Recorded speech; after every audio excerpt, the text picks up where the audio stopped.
Just as Jeremy's words rang through the air, Ian was seen walking up to him, holding a wooden box. Ian got on his knees, passing the box to Jeremy above his head. Jeremy opened the box with a wave of his hand. He took out a scroll and flicked it open in one swift move. The scroll contained a painting of an elder clad in long robes. There was a sword on the elder's back as his robes billowed in the wind, looking extremely ethereal. At the same time, a powerful pressure surged out from the painting. It enveloped the air, filling it with an unspeakable pressure.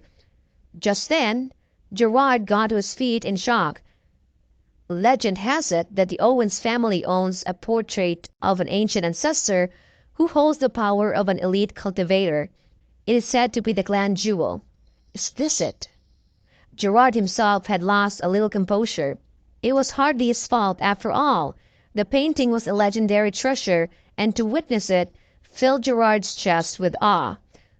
Matt was in shock as well, shaking as he stood up. He stroked his beard, exclaiming, "What a treasure! The power this painting holds is not something I deserve to own for sure. The Owens family sure is the most powerful clan." Jeremy smirked coldly, then looked at Wilbur. "Young man, you're about to find out today what it means to be a clan with real power. You'll finally understand that it's not something that a young brat like you can screw with." Wilbur shook his head.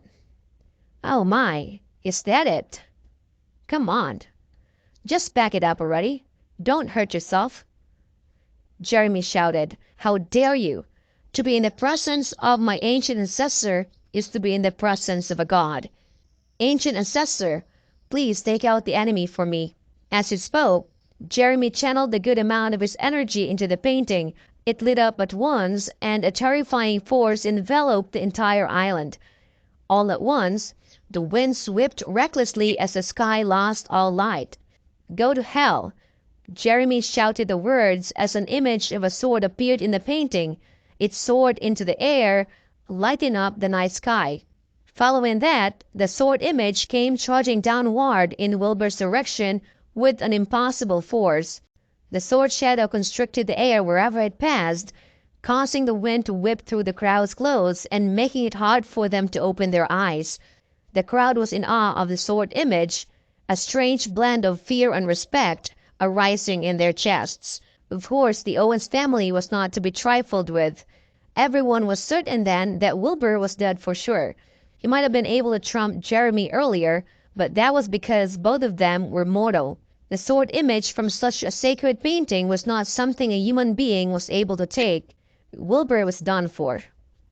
The doubt that Gerard and Matt had from before was quickly stamped out by the sight of the sword image. Just then, Wilbur shook his head. He raised his right hand, pointing at the sky.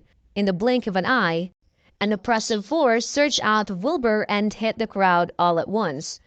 There was a blinding light coming from the tip of his finger as well. In the blink of an eye, the light grew to the size of almost 100 meters.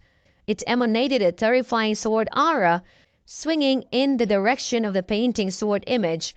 Both terrifying forces collided in mid-air. A deafening sound rang through the air as both attacks exploded into a shower of brilliant sparks.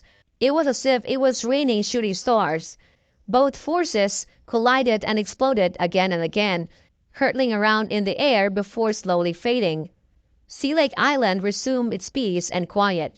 The three clans were trembling, curled in on themselves on the ground. The collision had scared the wits out of them, and they could hardly even stand. Wilbur was the only person standing, with his hands behind his back as he stared at the crowd expressionlessly.